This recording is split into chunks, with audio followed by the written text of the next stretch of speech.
Hey, everyone. Thanks so much for joining us. We are really excited to be here today at reInvent 2024, and we're hosting here at GenAI Live.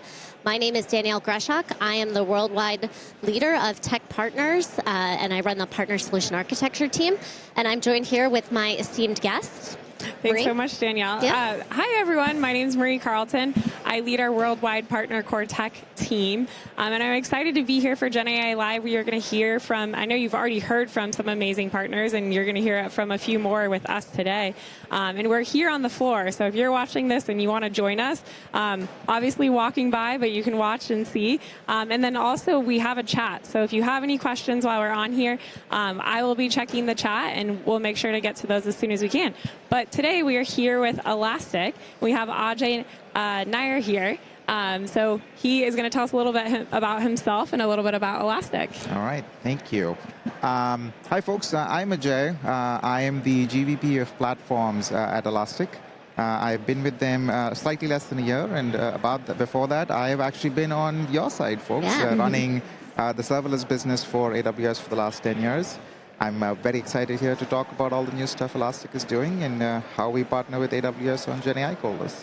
Awesome. Why don't you tell us just a little bit more about Elastic and why they are important to your customers and why they love using you as a product? Oh, of course. I think for many folks in the audience, when they think of Elastic, one word pops to mind: search. Right? Yep. The venerable ELK stack has been around for more than a decade right now. It's been a big part of the open source and data stack for many customers.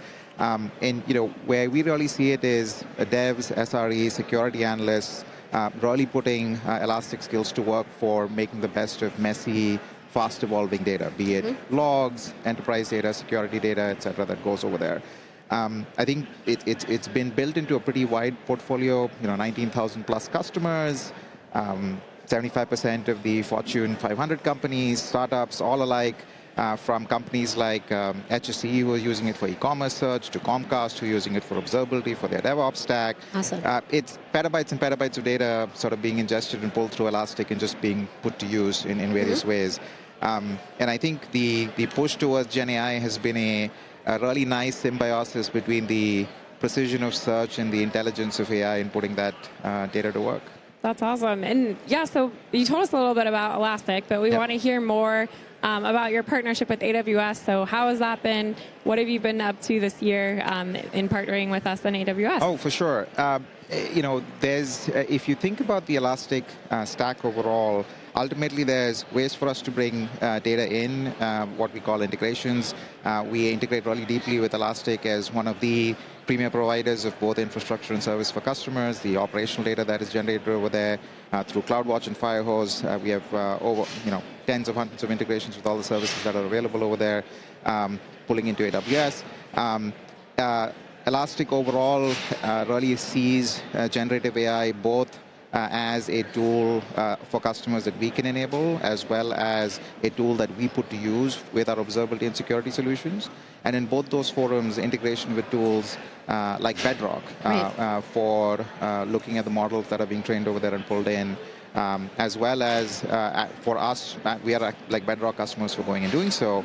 And we'll talk a little bit about this later. With our new serverless offering, we are now becoming reasonable customers of your Kubernetes and S3 services as well. So altogether, I think we work very closely with AWS as a partner and as a customer to serve our customers. In fact, we were just declared the AWS Generative AI and Data Partner of the Year. Awesome. Yes. Yeah. Congratulations. Yes, thank you. So before we get into the serverless discussion, should we talk a little bit more about how Elastic is working with RAG applications and AI, and maybe a little bit of a use case to put it to?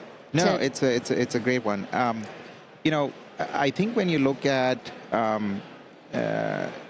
vector DBs, and if you look at sort of the broader generative AI application, going back to what I was saying earlier, I think for Elastic, search has always been at the forefront, and generative AI felt like a very natural progression to the kind of applications people were building in. Right. Because when you look at generative AI applications, be it chat-driven interfaces or agentic implications, precision of data that you're using is really relevant, right? If you don't have the relevant data, your action is going to look poorly over there. Right. And Elastic's done this in a few ways. I think one being a great vector database. We are one of the most downloaded vector databases in the world. Right. Second, putting AI into work in our own relevance capabilities so that we can do things like hybrid search and otherwise.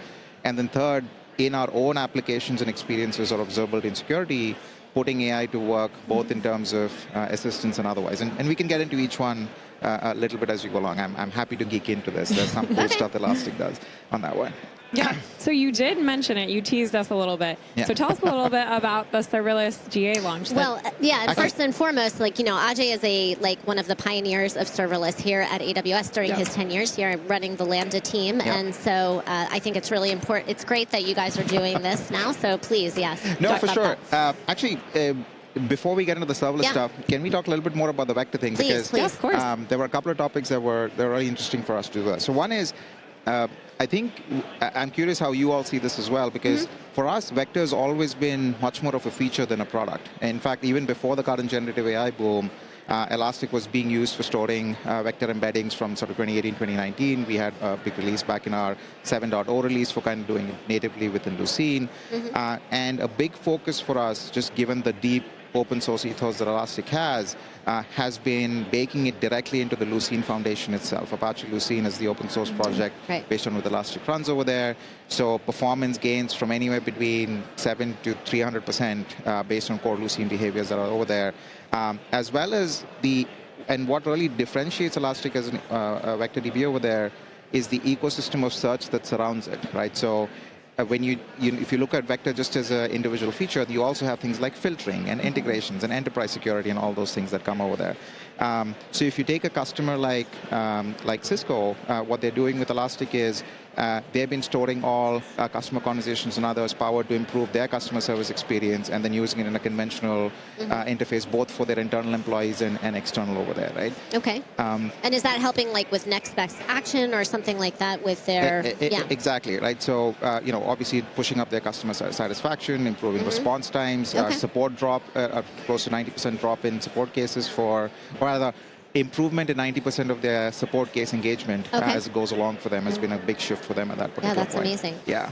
Good. And I mean, also just with, the RAG capabilities, search has been around for eons, right? And I mean, gosh, back in the 90s, I feel like I worked with search companies like Verity and whatnot. But obviously having that context and, just searching for something without that context, can you want to speak a little bit about that? Yeah, for sure. And I think, Elastic thinks about this essentially as hybrid search, right? So I think what happens in today's world is it's such a fast-growing environment. People say, RAG applications, vector DB, regular database, life's good, right? And vectors are great. It's an easy way for you to contextualize your text data, improve your relevance matching and all those things that goes over there. But more often than not, you need that additional context, which is just conventional text search, right? So you want to say, I have now updated all my customer response messages that have been coming in for what is serverless, for example, which is 1,000 opinions on that. And finding out the right relevant answer from that requires you not to just even contextually match the word serverless, what you will call sort of lexical search, but also do sort of semantic searching on saying, no, serverless could actually mean cloud native, or it could mean containers and others, and finding that broader ecosystem in words and pulling that in.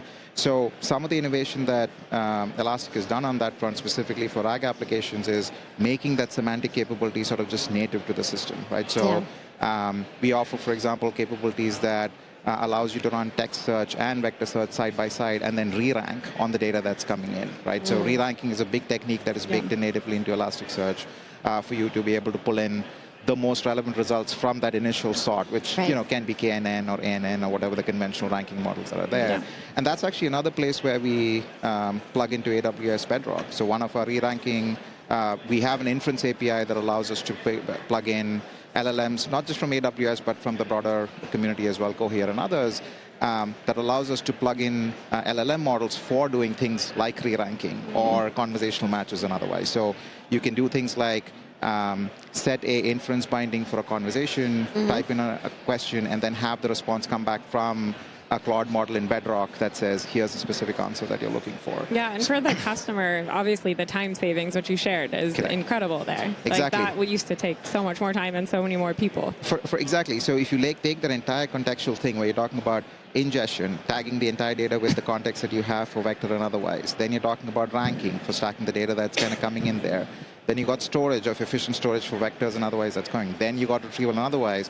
All of them wrapped in a single semantics text setting is a extreme time saver, not to mention sort of the performance and gains that you get from it as well. Again, it's a great opportunity for the broader models that are available to be used as well. Yeah. Definitely. Well, do you think we're ready for serverless? I'm always ready. Yeah. Yes. So when did you have the GA launch? When did this launch? Well, the GA launch was actually yesterday. Oh, so, okay, yeah, great. This is Big day yesterday. You know, coming in hot here. Someone asked me 10 years ago, you were doing the same thing. You were launching Going Serverless GA at reInvent. Yeah, Here you are right. See, again. 10 years.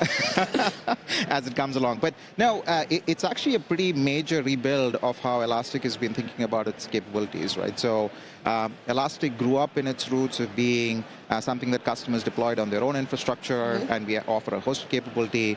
But a few years ago, the team really took a hard look and said, what does it mean to build this in the current era of distributed systems in the cloud? And this is a ground-up reimagining that says, how do you kind of achieve the low latency of search along with the boundless scale of storage that people expect today. So essentially what you're saying is people will get what they expect from Elastic, but in a really truly cloud native experience that they can use with all of their all the glory, as all their tooling. As my team likes to say, no shards, no operations, no mess, right? So no shards, no operations, no mess. I love that.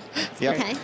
And that's actually another place we've been leveraging AWS quite heavily. So one of the big bets that we made, Elastic tries to meet customers where they are, as AWS does, but our customers tend to also be in multiple cloud providers. So adopting Kubernetes as our standardized story across the board was one of the ways that we simplified that for my engineering team. But at the same time, we wanted to use the expertise that the cloud providers have as well. So leveraging EKS for the way we manage our Kubernetes deployment, using it for patching the control plane and everything for powering our serverless service was one of the key bets that we made. And it's paid off quite wonderfully for us in terms of the operational gains that we made in going live. Great. Yeah. So what was kind of the feedback? So it launched yesterday, so very new. Yes. Yeah, I was gonna ask, do we have any exciting custom? It's a great question. So we have actually been in a preview for about 6 odd months. So customers have been having customers using it. We've had about thousands of projects already live against it. One of the unique things that's been put out is thinking about it as a Elastic Search observability and security solution. So customers are getting a very tailored experience for using each of those products, custom pricing for it. In the true serverless sense, for observability and security, when you're not using it, you're not paying for it. That's right. That. And it's at 15 cents a gig for ingest, 2 cents for storage. It's quite a cost-effective model. And the big push really has been, so early on, obviously the simple stuff that you get from serverless, easy to set up, etc., has been a very strong element of feedback. One of the big demands was having customers enforce saying, how do you think about the scale dimension? How should I think about it? Can it really scale? The common question that we often used to get from serverless. Right. We have benchmarked it at hundreds of terabytes a day. 3,000 clients looking at it with sub-millisecond query latencies, looking at 5 terabyte data sets. So it's ready. It's running at the numbers that we expect it to be. And again, this is the delight that we have all talked about for serverless for a long time, which is you come in, you click a button, and your production on day one, right? That's the big one. Yeah. Yes. That's the big push we're going over there. No undifferentiated heavy lifting. We take care of that. Heavy lifting. Great. And this actually ties really well with a lot of the generative AI flows we've been talking about as well, right? Like, I fully expect that the primitives that we have here will be part of the Bedrock workflows that customers are designing, right? When you show Elastic as a workflow over there. And actually, that's one innovation I'm really interested to see is the low-code flows and others that sort of show up now that these primitives are available as services and kind of customers putting it together. Yeah, for sure. Cool.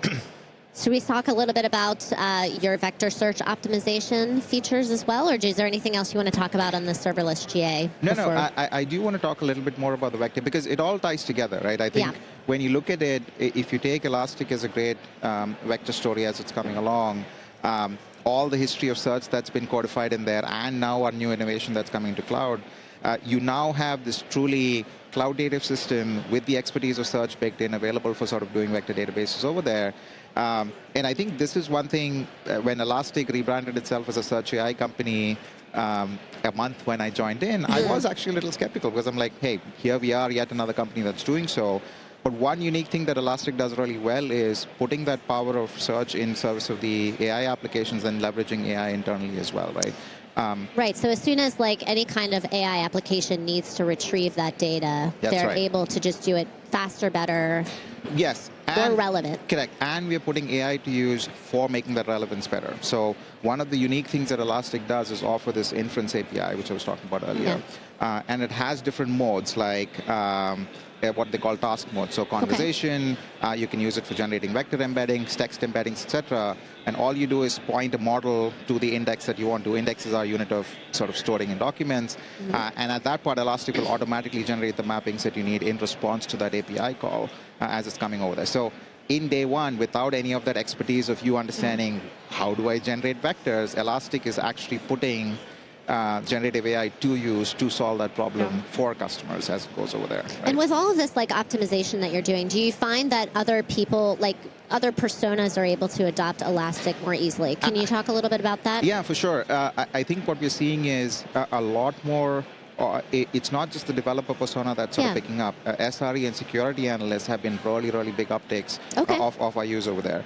In fact, the other dimension of putting generative AI to work for those customers has been our generative AI assistants, right? Where we've been using the models that are using this broader system that we call the Elastic Search Relevance Engine, like all of these pieces put together in building our generative AI assistants. And that's actually another place where we really heavily relied on Bedrock to help us both figure out what the best model is, Claude 1, at that particular case, and sort of hosting and deploying those models in service of our AI assistants. And that's a place where threat detection capabilities and security, for example.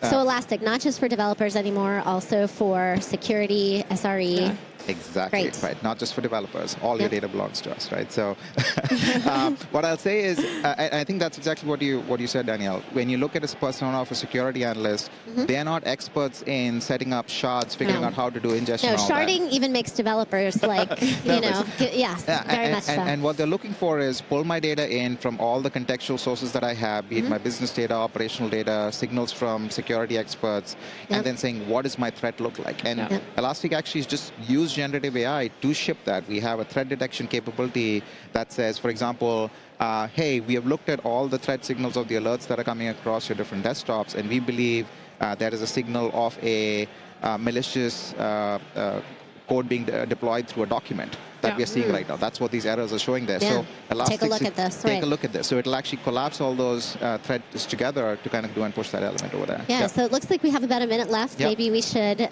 final thoughts? I was going to say, what do you want to make sure that everyone that's watching hears and knows about launches, everything? Well, Danielle stole my line from me, right? I'm sorry. I think that's the big thing. I think, Elastic's much more than search. There's a very strong observability and security play where that power of search and the intelligence of AI is being put to use. The simplification that comes with serverless and all the innovations you've done on the experience make it far more approachable for you to put it into play.